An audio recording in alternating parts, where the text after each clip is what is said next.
Well, good morning, everyone. The Treasurer is going to join me, and he's joining us in accordance with the arrangements that have been determined by the Acting Chief Medical Officer and the ACT Chief Health Officer. There's a set of correspondence which we can make available to you to explain. But again, as I'm looking out at this crowd, could I please ask you to observe the social distancing arrangements? Shouldn't really have to keep reminding people about these things, and it's very important that that occurs whether we're meeting in the courtyard or any other place. So thank you for your cooperation with that. Welcome, Treasurer. It's nice to have you here, and to everyone in particular in Melbourne and across Victoria. We continue to stand with you each and every day, and while today is about making announcements in relation to JobKeeper and JobSeeker, I can confirm that I've spoken with Commodore Hill overnight and Lieutenant General Fruin again this morning. The ADF resources are in place in Victoria now, working closely with the Victorian Government, making some real ground in terms of the arrangements they're putting in place. I intend to speak to the Premier later today and have been in regular contact, as you would expect. But today it is to address the other significant element of the crisis and the challenge that our nation faces. We have always been addressing this crisis as a dual-headed one. The health crisis and the economic crisis, the COVID-19 recession that it has become, as well as the COVID-19 pandemic and our national response to both of these challenges. All throughout these crises, we have maintained a disciplined focus on the principles that we have set out for dealing with each of them. In the economic area, ensuring that our measures are scalable, that they're targeted, that they're measured, that they're tempered, that they're temporary, that they're addressing the information as we know it. One of the great challenges that all countries are facing in dealing with the COVID-19 pandemic and the recession that has been consequential to that has been that things change, and they change quickly. And there is always new information, and while you seek to give as much forward planning as you possibly can to help businesses and individuals, households, families to be able to plan for their future, I think there is a genuine understanding in the community that this is a virus that will plot its own course, and it will have it and wreak its own havoc where it will choose to do so. What we're in charge of is our own response, and we need to calibrate that response carefully and to ensure that we're using the best possible information and advice to do that when we're making those decisions. And it is always a trade-off by giving people as much time as you can, but also waiting to ensure you get as much information as you can in to assess the effectiveness of your measures and how you can appropriately adjust them for the next phase. And that is indeed what we've sought to do here. As a government, we've been very focused on providing practical problems to practical solutions, I should say, to practical problems. That has been our focus. All options are put on the table.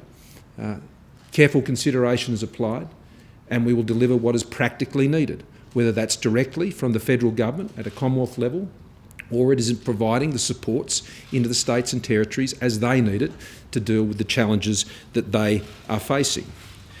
Another important principle has been that we've been working together. Sure, there will be differences from time to time between states and territories, and there have been those.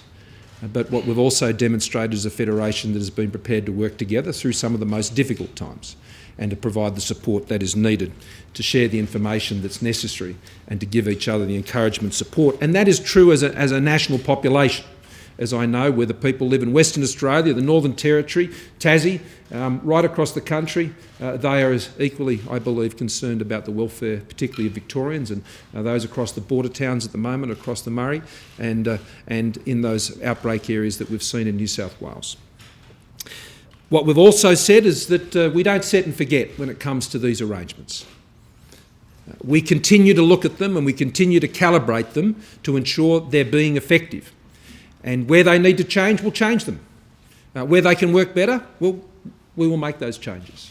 But where they're proven to be effective, we will maintain them.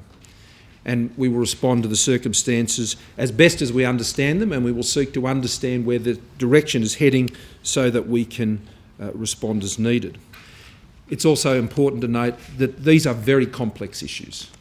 There is no one thing that can remove from us this heavy burden that is on the country at the moment. All things have to be pursued. All partners have to be worked with to ensure that we can put Australia in the best possible position that we possibly can. And it is true to say, despite the hardship that is being felt, particularly in the southern states, in Victoria and New South Wales, that Australia's performance has been a standout around the world, both from a health perspective and from an economic perspective, because we have always seen the task to address both of these issues, and we will continue to do so going forward. And finally, before I come to the measures, I said this yesterday, Australia is a country that just doesn't look to survive these things. We don't go through challenges with our heads looking down, overwhelmed by the circumstances. That is not who we are. Who we are is an innovative, adaptive people, supporting each other, reaching out to each other, drawing us all through, not for survival, but to be on the other side in a position where we can emerge strongly. We've been saying that since the outset, and we're seeing that in the responses of Australian businesses, their employees, families, health professionals, bus drivers, checkout workers, right across the country. They are all doing their job, and they will keep doing their job. Now, something that's been doing its job in recent months has been JobKeeper, and that is what the JobKeeper review found. JobKeeper is doing its job and will continue to do its job through the decisions we are announcing today. Already, just over $30 billion has been provided in support through the JobKeeper program to almost 1 million businesses, 960,000 thereabouts, supporting some 3.5 million employees. The review has found, and I'll allow the Treasurer to go into more of the details of this, that it has been well targeted, that it has been effective in stemming the loss of business closures and job losses, that it has saved businesses and it has saved livelihoods. That is the feedback that I've been getting direct as I've spoken to Australians, employees, employers all around the country. It has been the game changer for them. Their businesses would not be here, their jobs would not be there, were it not for the intervention and the way it was undertaken so quickly and so effectively. The report recommends that we should continue JobKeeper, and we shall, but it needs to be done in a way that is responsive to the circumstances, that it needs to be done in a way that is aligned with changes that we make to JobSeeker, and it needs to be reflective of the conditions and how they can change. And we have built always into the design of JobKeeper that potential. When I was asked here a little while ago about what was occurring in Victoria and would we be having a specific set of measures for Victoria, well, there was no need, because JobKeeper is designed to reflect where businesses are hurting the most.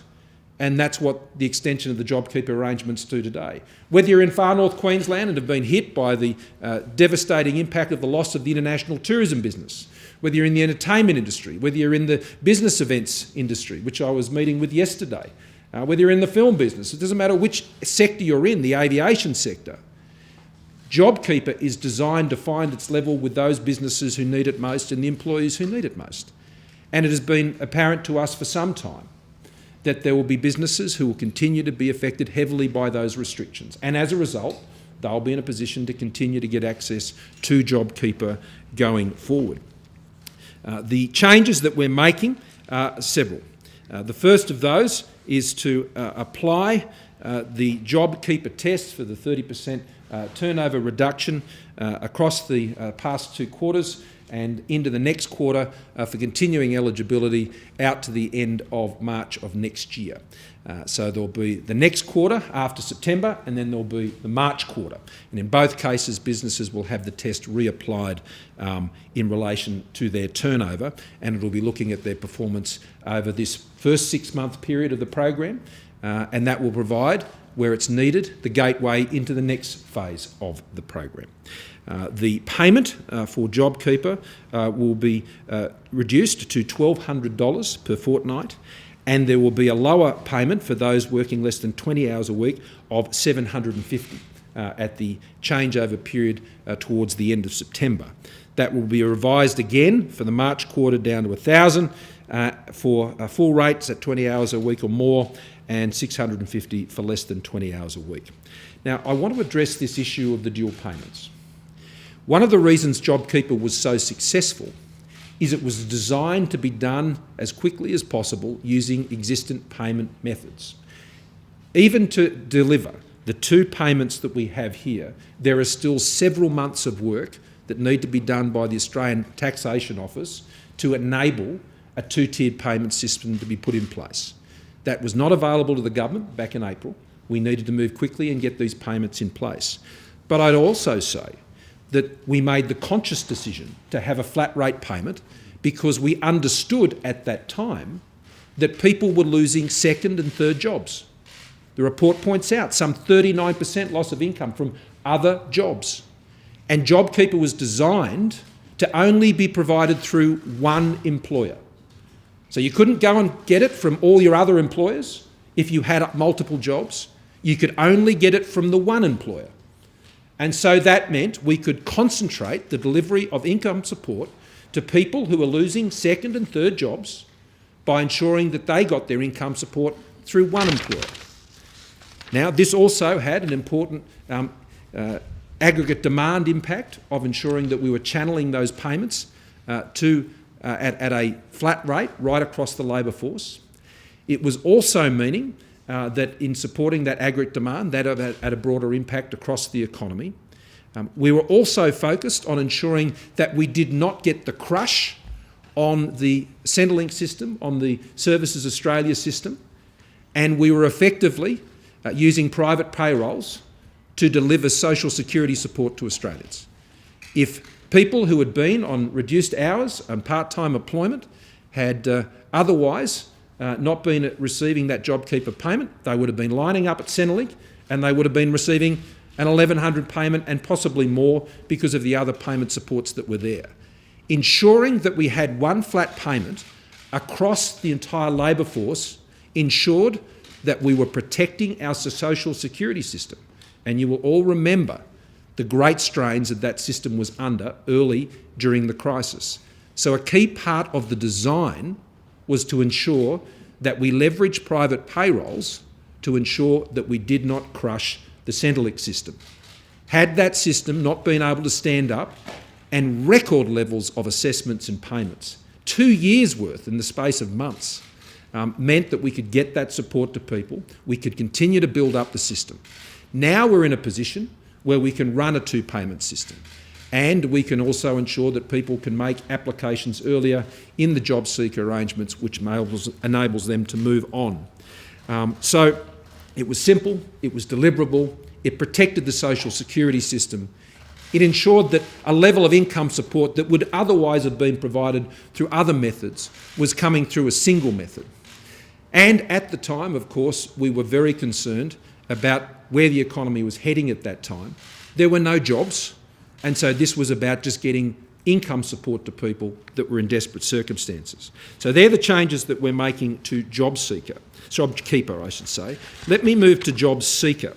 The changes we're making there, and we would otherwise be joined by the Minister for Social Services today, but because of the restrictions that are in place and upon us today, she sends her apologies, but will be available for interviews later.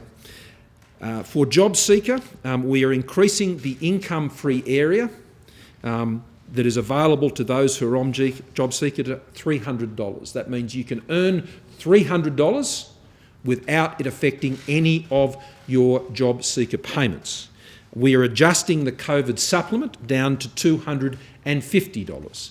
So that means you can earn $300 where you may have been getting $550 before. You can earn $300, and then there's the $250 supplement that will come through the COVID supplement, and that will run out till the end of this year. We will be reintroducing mutual obligation in 2 phases. From the 4th of August, we will be requiring people to connect again to employment services and to undertake 4 job searches a month. And the penalties regime will kick in if people refuse a job that has been provided and offered through that process. So if there is a job to be taken and a job that is being offered, then it is an obligation, a mutual obligation for those who are on JobSeeker to take those jobs where they're on offer. This is important as we move through the next phase. In the second phase, which will be at the end of September, we will be moving to a higher rate of job search. We'll be reintroducing the assets tests for eligibility for those payments, and we'll be reintroducing the liquid assets waiting period at that time. We will be maintaining the eased restrictions around sole traders for their eligibility for JobSeeker. We will be retaining that support for people to access it to a part-time and casual. We will be maintaining the waiving of the ordinary waiting period waiver, and we will be maintaining the partner income test thresholds that were introduced earlier as part of our response. And so they're the changes we're making to JobSeeker. We will make further decisions about JobSeeker closer to the end of the year, or potentially even in the budget. It is our intention that we would expect that there would be likely a need to continue those supplements post-December. But there is a difference between JobKeeper and JobSeeker. JobKeeper requires that 6-month period for employers to be able to plan. For those who are on JobSeeker, their plan is there, and that is for us to assist them where possible to get them back into employment, but as we announced last week with the Job Trainer program, to get them into skills training, and skills training will obviously satisfy those mutual obligation arrangements. So our plan for those who aren't in a job is to help them get into a job or train them for a job.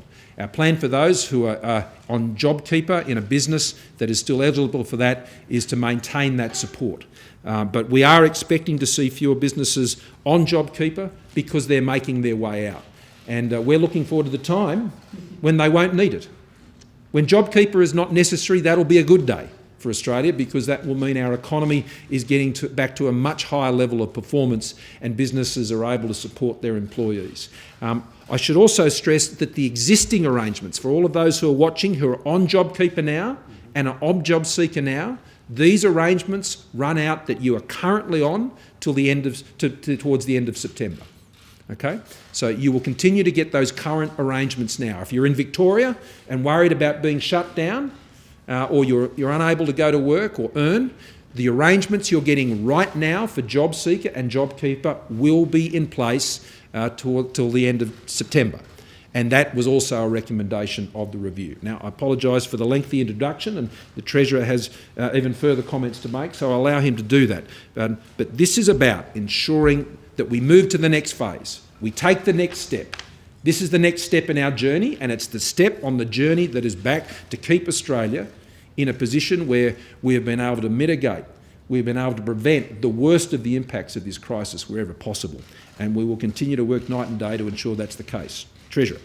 Thank you, Prime Minister. Well, coronavirus has hit the Australian economy harder than any other event in the last 100 years.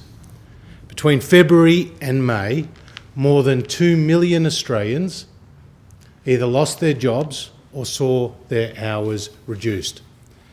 Now, the official unemployment rate stands at 7.4%, but the effective unemployment rate is at 11.3% when you take into account those who have left the workforce or those who are on 0 hours.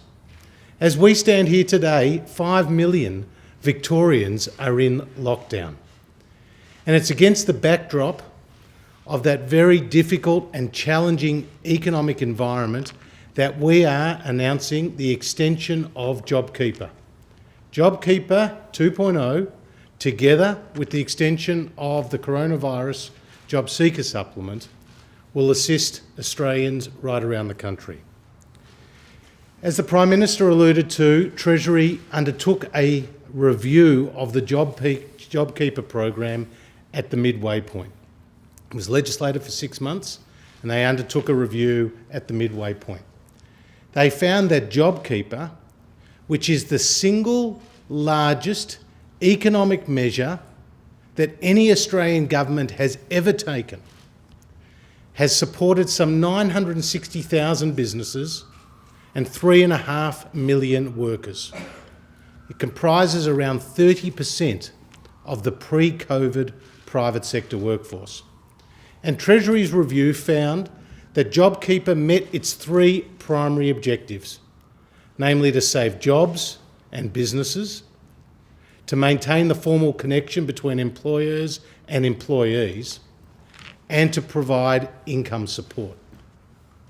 It cited ABS data that 44% of businesses on JobKeeper said that JobKeeper influenced their decision to keep their staff on.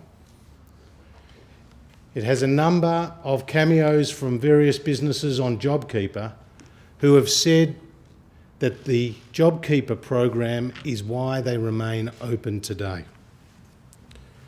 Importantly, the review also records females they made up 47.1% of the recipients under JobKeeper compared to 44.9% of the private sector workforce, and that JobKeeper helped stabilise the loss of jobs across the economy.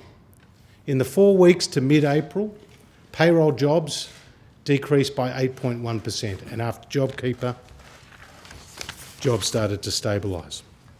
So today, as the Prime Minister has said, we're extending the JobKeeper program for another 6 months until the 28th of March 2021. It comes at an estimated cost of around $16 billion. JobKeeper 2.0 will provide a two-tiered payment at a new rate depending on the hours worked. It was a conscious decision to introduce the flat $1,500 payment as it enabled us to get money to people who needed it most as fast as possible. However, one of the consequences of the flat payment, equivalent to the minimum wage, was that some recipients were receiving more under JobKeeper than they were pre-COVID. The two-tiered payment better reflects the pre-COVID income of these recipients.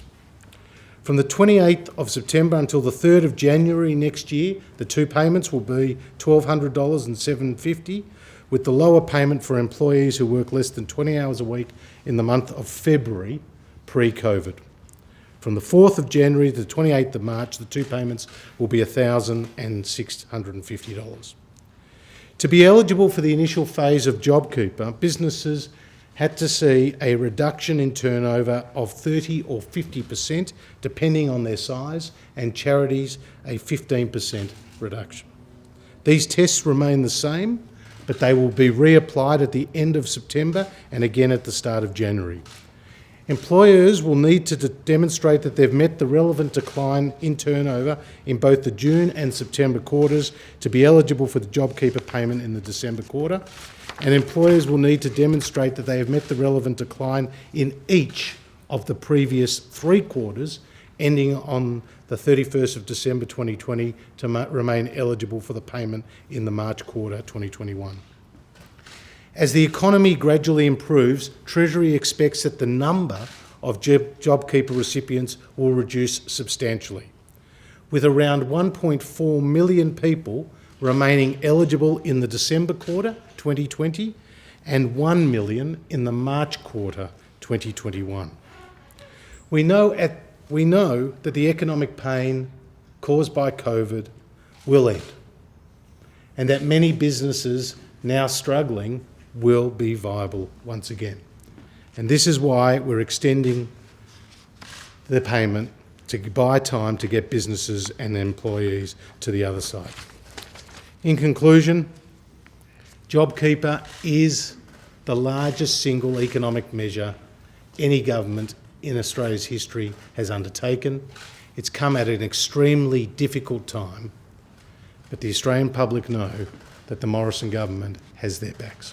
Prime Minister, this is the largest economic package, as the Treasurer said. It's just gotten bigger. How much is this going to cost? Oh, the Treasurer just addressed that, and the full reconciliation, not just of these measures, but the other measures that have been announced by the government over these many months will be summarised in the economic statement on Thursday. Now, I want to stress again, the economic statement is not a mini budget. It's not a budget. The budget's in October. What the statement on Thursday will do will reconcile and bring together the many programs that have been announced by the government and implemented over these past months. But Treasurer, did you want to add to that, Josh?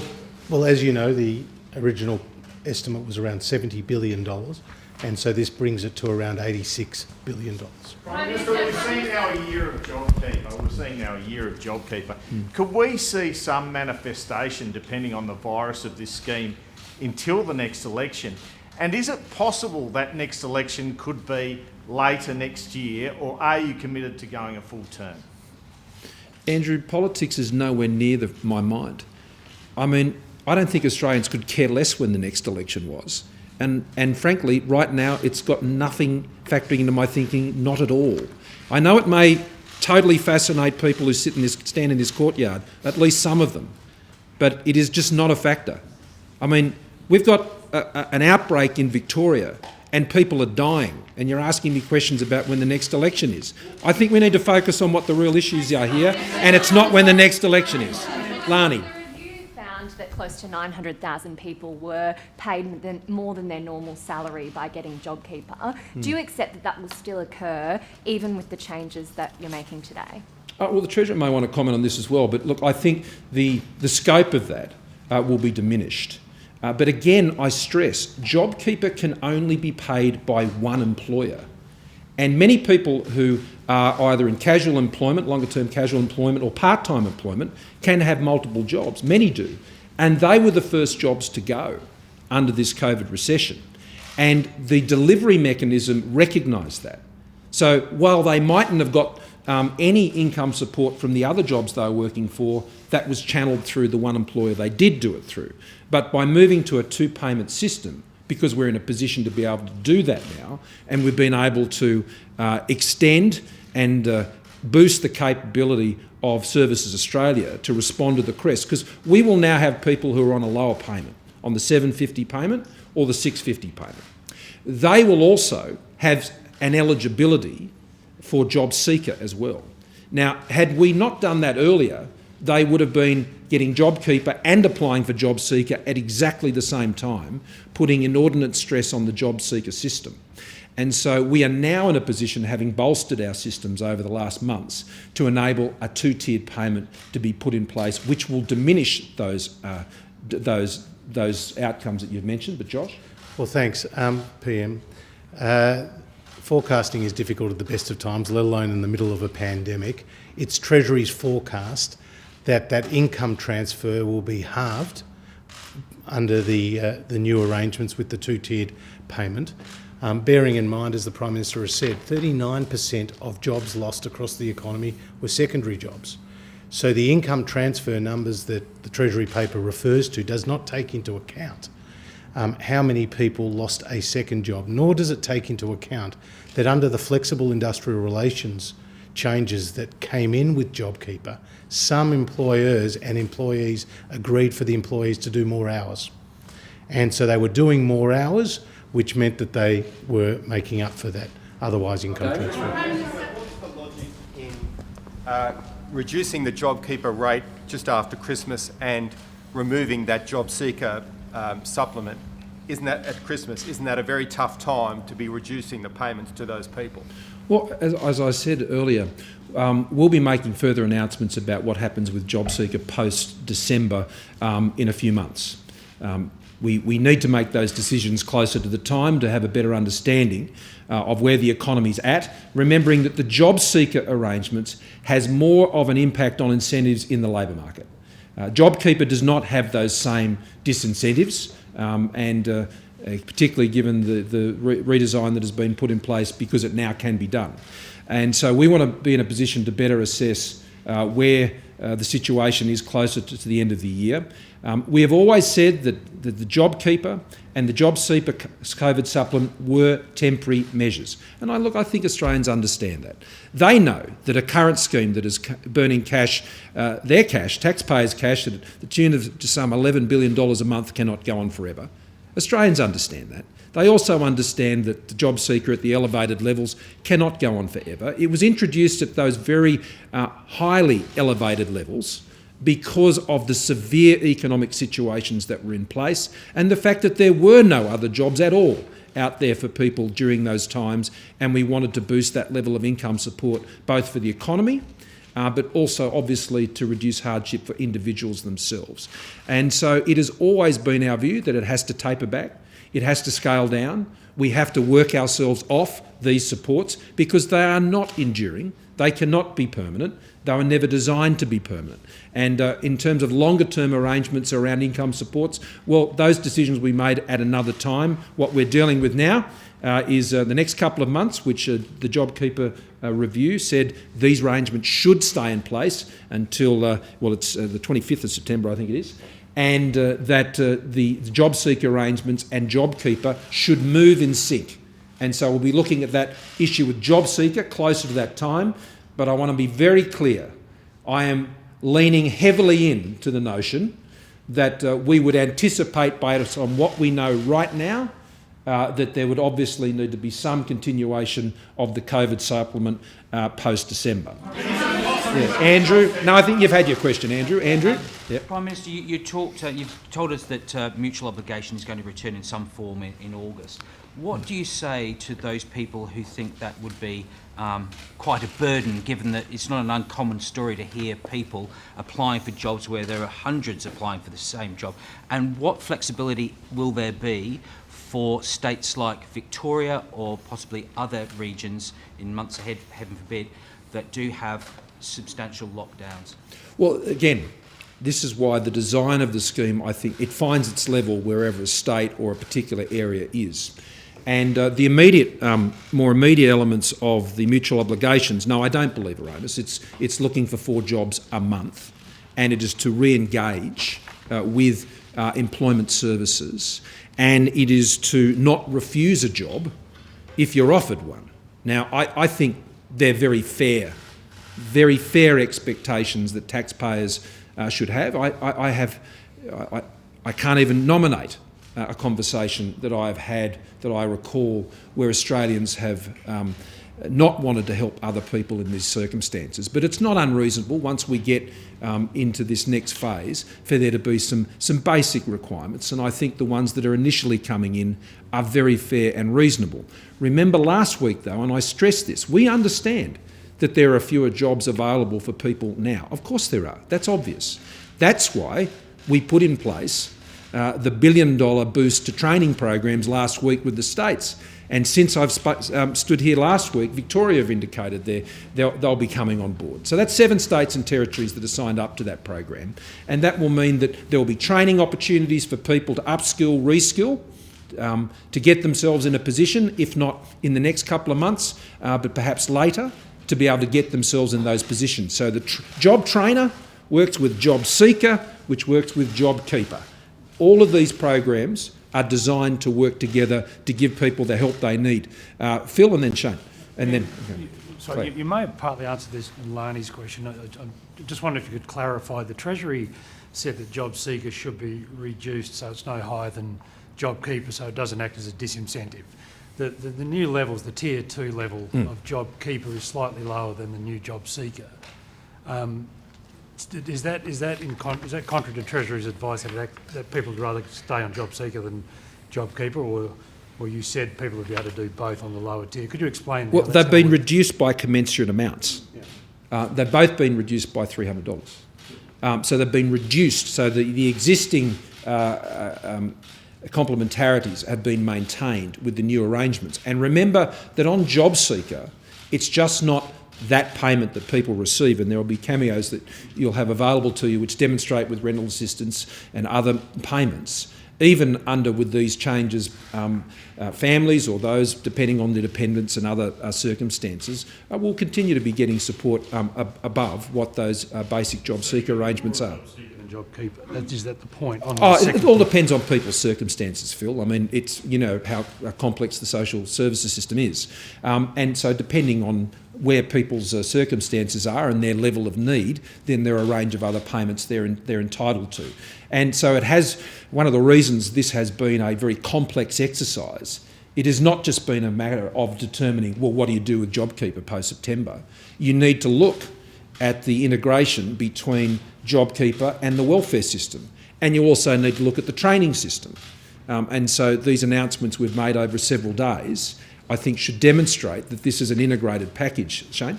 And then Claire. The 16 bill for that's the cost of JobKeeper. What's the cost of the JobSeeker extension? Will it continue for, say, parenting payments and other, I think, family farms, household payments? And just finally, when you get to end of September, when you reduce, is there an expectation that there will be firms laying off staff because they won't be able to keep on with the 1,200 isn't quite enough? Do you expect that there'll be a lift in unemployment around that point? Well, you'll see the employment numbers and the job and the unemployment numbers when we get to the statement on Thursday, because that puts out a couple of years' worth of forecasts, and it's fair to say that the employment rate will continue to rise, and that's also a factor of the participation rate increasing. When it comes to the JobSeeker coronavirus supplement, that's going to cost around $3.8 billion to extend it out to December. And again, the total cost of that supplement is around $16.8 billion. And I've mentioned the cost of JobKeeper, so these are very substantial financial commitments. Claire? Treasury found that the supports would potentially blunt the incentive to return to work. Was that based on evidence of that happening now? Was it speculative as to when the economy opens more? And did they have any findings around businesses who maybe resisted reopening because they knew their workers were on JobKeeper? Do you think this will push more businesses to reopen? Well, thank you, Prime Minister. Well, in terms of Treasury's analysis, obviously this has been conducted at the midway point when the economy is just opening up. Their comment on the disincentives, particularly around labour mobility, is more acute as the economy opens up. And what we know is that the National Cabinet had agreed on May the 8th for 3 stages, and in 3 stages for the restrictions to be eased. So Treasury's numbers are based on assumptions from that 8th of May Cabinet decision outside of Victoria. I just want to be very clear. What Treasury has assumed in the basis of these numbers is that lockdown goes for 6 weeks in Victoria, and then restrictions come back, but in stage 1 and then stage 2 out to December. So Treasury have very much tried in this very difficult environment to take into account what is happening in Victoria, but also taking into account National Cabinet's decisions. And your other question was? Whether there's any evidence that JobKeeper that businesses were happy to remain closed given the uncertainty? Well, I think businesses want to open, and indeed the more money that they bring in through customers is money that the business can hire more people or maintain their staff. What JobKeeper is a wage subsidy, effectively, and also income transfer, but effectively a wage subsidy to that employer so that they can keep on their staff, and that's been proven to be the case. So the inclusion of sole traders too, I think, is very important at that point, Claire, for them to keep their businesses open, and the fact that we're maintaining the easing of eligibilities for sole traders both on JobSeeker and their continuing access to JobKeeper out to the end of this year, I think is important. But Sam? Prime Minister, can we just step through the turnover changes to the test, because that's obviously important for businesses to know whether they're going to qualify or not. You've got 900,000 businesses now, 3.5 million workers. How many, they're reporting turnover monthly. You must have a fair idea of how many are going to be on this after that date. And also, in relation to the overpayment of casuals, it looks like you've overpaid them $6 billion. Now, I take your point that you're rolling out the system quickly, but do you think that $6 billion that you overpaid casuals at a rate of about $550 a fortnight could have been better spent? Well, as you know, that doesn't take into account the 39% of jobs that have been lost, which have been secondary jobs. Doesn't take into account what has happened in particular workplaces with more hours being worked under the flexible IR arrangements. But to your question, Treasury's forecast is, as I said, for the December quarter, 1.4 million recipients, of which about 175,000 would be on the $750 payment, and for the March quarter, about 1 million recipients, of which around 125,000 would be on the $650 payment. Just to pick up on Sam's point also, I mean, the alternative, Sam, was to not have those payments to those people at all. And so if you were a part-time worker or a long-term casual, the only option to us in those circumstances at that time is that they would not have received JobKeeper and they would have gone onto the JobSeeker queues, and that would have crashed the JobSeeker system. And we're in a position at the end of September to put that two-tiered payment in. So no, I wouldn't agree that that was something that could have been done differently or better, because the alternative would have been to leave people exposed and potentially a stress on the government services system, Service Australia system, that could have proved absolutely chronic for that system to be able to work through the unprecedented demand they were receiving for those who were going to have to rely on the JobSeeker system. On the poverty impact of reducing the JobSeeker payments, there's been that prediction that it could send, hundreds of thousands of families with children into poverty. What's the impact of taking it down to 8%? Well, that's not our advice, and what we've done on JobSeeker is to increase the income-free area, which is a really important part of the change. We know there's not a lot of work out there, but where there's some work, we don't want people to take that work because they're on a JobSeeker payment and think that will threaten it. And so this will enable people to take a bit of work where they can get it and not have that threaten their JobSeeker payment. And we think that's really important for the certainty of those individuals who want to work. I mean, JobSeeker and JobKeeper are not do-nothing payments. JobSeeker and JobKeeper are payments that support people's income, but also are not designed to prevent them from going out and seeking work and to improve their circumstances. I mean, I was in my own electorate yesterday, and in my electorate, we have more Qantas employees than any other electorate in the country. They've obviously been devastated by the impacts on the aviation sector. I've got pilots who are working stop-go signs, working at distribution centres. They're also continue to be connected to their employer, and they'll fly again one day. But in the meantime, they're not seeing JobKeeper as do-nothing money. They're seeing it as a very helpful income support that keeps them connected to their business, but at the same time doesn't prevent them from going and doing other work that's out there. And so you've got to get the combination of these incentives right, and that's what we've attempted to do here. Here, and then John, and then I'll come back. Prime Minister, you mentioned the aviation industry there. It's one of the industries that realistically isn't going to be back up on its feet by March. Live entertainment's another one that springs to mind, international tourism. Do you anticipate that there might be a need to extend JobKeeper beyond March for certain industries? Well, I think that's premature. I've said before, when we're only a couple of months into a 6-month program, now we're 3 months into a 12-month program, and I think where the world will be at the end of March is not something that we could speculate upon on this time. But I think I hope what people see today was several months ago when these questions were put to both of us in this courtyard, and the suggestion was that somehow the government would not be extending arrangements. All we were simply saying was that we'd be looking at that at the time. We'd make judgments on where the country was at, where the economy was at, what the health situation was, and that's exactly what we've done. And we've made decisions to continue to provide support based on the evidence, based on the expert advice, based on what we believe the economy needs. Now, when we make the next set of decisions, we'll be doing exactly the same thing. We'll be assessing it, and we'll do what we think's best for the country, which is what we've sought to do today. John? Thanks, Prime Minister. An unemployed person on JobSeeker will get $800 a fortnight untaxed, plus other social welfare benefits. A part-time worker on JobKeeper, working up to 20 hours a week, will get less, $750 a fortnight. I'm just interested in understanding the thinking behind that, because it sounds a bit counterintuitive. Well, what you're assuming is that no one's doing any work.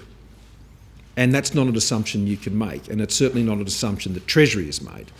Treasury have made the point that on JobKeeper, for example, those businesses that may still require it, they will be making payments in addition to JobKeeper to staff doing additional hours. Now, this is why it's so important that the industrial relations side of all of this is also brought into focus. These payments have given enormous support to people when they have needed it most. But the industrial relations flexibility that has been afforded to employers has also enabled those employers to keep people in jobs. I was at businesses yesterday where this was exactly the case, where hours had been reduced so 2 people could have a job rather than 1 person could have a job. And this flexibility will be vital to employers to keep more people in jobs post-September and in this next phase of JobKeeper. And we believe not just those who are eligible for JobKeeper, but it will be needed more broadly as those who have graduated out of JobKeeper are getting more and more on their feet. I don't want to see people lose jobs post-September because of an industrial relations system which is so inflexible that it says to one person, I have to employ you full-time, and says to the other, so I'll have to sack you. But that's the circumstances we're looking at in what will be a very challenged economy post-September. Yeah. Just on Victoria, we've seen another 300 plus cases of coronavirus down there, sadly 3 more deaths overnight. Given that in the contact tracing teams there is no ADF support down there in Victoria picking up the phones, unlike what New South Wales Health had early on in this pandemic, would you like to see Victoria ask for the ADF support in that contact tracing teams, given the numbers of cases they're seeing now is overwhelming their tracing teams? And what confidence do you have that Victoria can get on top of this virus down there? Well, we're in the fight in Victoria, and we're in the fight with them in Victoria. And Commodore Hill, who's been in place now down there since the weekend, I met with him over the phone last night. He has been pulling together plans to address the very issues that you've raised and the use of ADF resources to support that effort. I want to be very clear, the ADF are not running these programs in Victoria. That is the responsibility of the Victorian government. Their role is to advise and assist and support, and that is the tasking they've received from the CDF and myself. And so they are working very closely with the public health officials in Victoria. Sorry, yeah, but this is what I'm saying. The ADF, where they believe that ADF resource will be necessary to support that effort, then they'll be making that recommendation. But the challenge at the moment is getting the tasking right and to getting the organisational structures right and to ensuring that the resources that are there are being put to best use. And that's the great skill of the ADF. They bring an ability to manage complex tasks, and the complexity of the task in Victoria has risen to a level that I'd say we have not quite yet seen, and arguably have not yet seen during the courses of the pandemic. And so I'm very pleased Commodore Hill is down there, and I have every confidence that Premier Andrews would be taking the advice. And he has been very open with me about how appreciative he is of that ADF support, and I would have no reason to think that the Victorian government would stand in the way of that sort of support. It is an open account they have with us, and they've been very appreciative, and so I'd expect that to flow through. But we're still very much in the hard part of this fight. As you can see from the daily case numbers, and I'm not expecting that to change a lot in the short term, and we just need to keep working the problem. And then I'll come back over that way. I'll come here. Prime Minister, you're saying you don't want to speculate about what it'll look like, the economy will look like come March, but Treasury forecasts there'll still be 1 million people that'll be supported by JobKeeper come March. Doesn't that suggest that JobKeeper is going to extend well into 2021? No, it doesn't mean any of that at all. I mean, Treasury need to make estimates of where things are at different points in time, and they'll be making those estimates for this statement on Thursday. They'll be making estimates for the budget. They'll be making estimates for the mid-year statement. They'll be preparing estimates for next year's budget. So, and they will continue to adjust those. So I really do think, particularly in the middle of a pandemic, they can make the best estimates as they know the situation now, but I think these circumstances are very open to change. Josh? And can I just say to PM, we are in the fight of our lives. I mean, this is a huge hit to the Australian and to the global economy. In the United States, there's been 51 million jobless claims.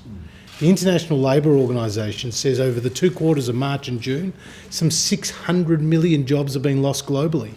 I mean, our friends in the region and broader in Europe and the United States, I mean, they are going through the most difficult times economically and from the health side. And Australia, as the Prime Minister has said, has performed so much better than pretty much any other developed nation on both the health side and also on the economic side. And the IMF singled Australia out as the only country to have its forecasts upgraded for this calendar year. So what we've seen from the government is a full court press in terms of our comprehensive economic response. But we're not out of the woods yet, and what we've outlined today should be of great relief to the Australian people. Okay, I'm going to go Rosie and Catherine and then finish up with Michelle. Katina. Oh, sorry, Katina. You've said previously, and several of your ministers have said, that you are expecting that in the final quarter of this year there would be a portion of people would move from JobKeeper to unemployment payments. What proportion of that 2.1 million people who won't be getting JobKeeper in the December quarter would you expect to be unemployed? A couple of figures I think we need to bear in mind during the pandemic about how we're assessing the employment situation and the economic situation. I think the most important is the effective rate of unemployment. The headline rate at 7.4 we know does not reflect the real unemployment situation that's happening on the ground. And we did see a fall in the effective unemployment rate, as we said last week, and that is welcome because the effective unemployment rate washes out the movements of people between different types of payments and definitions, but their circumstances are often essentially the same. And so of course we will see some people move from JobKeeper to JobSeeker. I expect that. I expect those who are on the second tier payment. I expect to see quite a number of those come into the JobSeeker arrangement, and Services Australia has stood up that ability for applications to be made pretty much from now in advance. They won't trigger until circumstances are confirmed at a time when JobKeeper would terminate for that firm if they're in that situation or if they're at a lower payment. So I would expect that to happen. I would also expect, not because of JobKeeper, but we saw this decision recently with Qantas. I would expect businesses now, several months into the pandemic, to be making their own decisions now about those who are going to be continually working in their businesses. They weren't in a position to do that back in April, and that was one of the key reasons we did JobKeeper. We did it because no one knew what the next day would bring, let alone what the next month would bring. And we did not want to see businesses forced into the position to have to lay off workers, crystallising entitlements which would then create payments that would force them out of business as well. And you would have this snowball effect. And we've avoided that. We're many months now into the process. And so I anticipate, just like businesses already have, they will make judgments about who they're going to keep on and then who they won't be able to keep on. But JobSeeker will be there for them. The additional training places will be there for them. And the ability to move to those over the next couple of months, if that's what they need, that will be there for them. So let's keep focused on, I think, what is the effective rate of unemployment. Don't you agree, Josh? That, I think, is a better picture of what the situation is. But there'll be people moving around, in and out of the workforce, people who move from stood down completely to maybe a few hours a week. These are not normal times when it comes to these economic statistics. But I can tell you which one I'm looking at. I'm looking at the effective rate of unemployment, and that's the one I'm trying to take down. Catherine. Sorry. Given the decisions you were just referencing in that answer that employers are going to make over the coming weeks and months, and given the economic outlook, you're obviously tapering out the coronavirus supplement, you're cutting it, but do you now accept that the old base rate of New Start was too low? That's not a matter that we're looking at the moment. We've increased JobSeeker significantly through the pandemic, and we're still in the pandemic phase.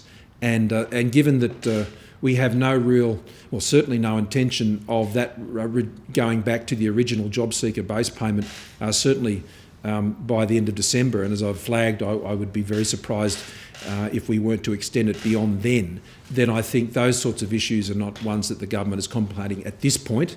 At some point, I imagine that will come into our calculations, but in the meantime, people are getting paid more on JobSeeker, and they will continue to get paid more for some considerable time yet. But with the changes we've made today, particularly the reintroduction of mutual obligation, connecting people back up to employment services, getting them into training, getting back into that mode, I think is really important. Getting people onto this next step, as difficult as things might be, we've got to get to the next step. We've got to keep moving forward. Michelle. You've emphasised a number of times the importance of more flexible industrial relations arrangements, and you're seeking to get these through the consensus talks that are going on. But if those talks don't produce something that goes far enough, or if they break down, are you willing to bring forward the industrial relations changes you believe are necessary? Well, when I stood up at the press club and first mentioned that longer term process, Michelle, as well as as we've been working through these pandemic type arrangements, these temporary arrangements, I can assure you we'll put forward what we think is best for the Australian economy and for the Australian people. That's what we'll do. And we will seek to legislate that through the Parliament. We've been adopting a highly consultative approach, and I commend the Attorney and Industrial Relations Minister Christian Porter, and I thank Sally McManus and the whole dialogue that we've been having. But none of us are so naive to think that this will result in a complete agreement on all measures. And I can assure you the government I lead, will continue to do the right thing, we believe, for the Australian people and for the Australian economy. Thank you all very much.